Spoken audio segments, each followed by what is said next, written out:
आपण बघूया टॉप 9 मोठ्या राजकीय बातम्या। औरंगजेबाची कबर हटवली पाहिजे असं आम्हालाही वाटतं। औरंगजेबच्या कबरीला काँग्रेसच्या काळात पुरातत्व विभागाचं संरक्षण, कबर संरक्षित असल्यानं काही गोष्टी कायद्यानं कराव्या लागतात, फडणवीसांची प्रतिक्रिया। संतोष देशमुखांच्या हत्येच्या निषेधार्थ उद्या बारामतीत मोर्चा, धनंजय देशमुख आणि मुलगी वैभवी देशमुख मोर्चाला उपस्थित राहणार। उद्या सर्व धर्मीयांच्या वतीनं हत्येच्या निषेधार्थ मोर्चाचं आयोजन। मुलांमध्ये स्त्री सन्मानाची भावना निर्माण करणं आपलं कर्तव्य, महिला अत्याचारांच्या घटनांवरून मुख्यमंत्री फडणवीसांचं वक्तव्य। त्यांना मान देणं, सन्मान देणं हे आपलं कर्तव्य आहे। हे जोपर्यंत आपण शिकवणार नाही आणि स्त्री आणि पुरुषामध्ये भेद नाहीये हे जोपर्यंत आपण शिकवणार नाही तोपर्यंत या प्रवृत्ती कमी होणार नाही।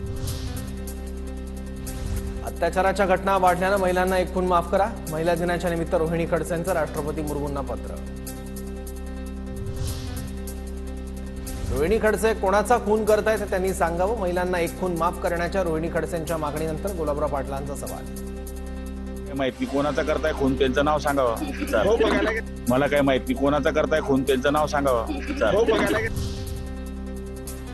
कृषी विभागातील घोटाळ्याची सुरेश धस ईडीकडे तक्रार करणार, धनंजय मुंडे वाल्मिक कराडनं कृषी विभागाचे 200 कोटी उचलले, सुरेश धस यांचा आरोप।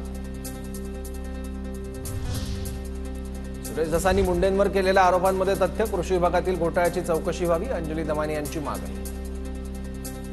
MAIDCची चौकशी झाली, त्यात जे कॉन्ट्रॅक्टरला पैसे दिले गेले होते पालिवाल महेश्वरी नावाच्या कंपनीला, त्याच्यातनं कोणाकोणाकडे गेले हे ईडी नक्कीच अगदी काही मिनिटात शोधू शकेल।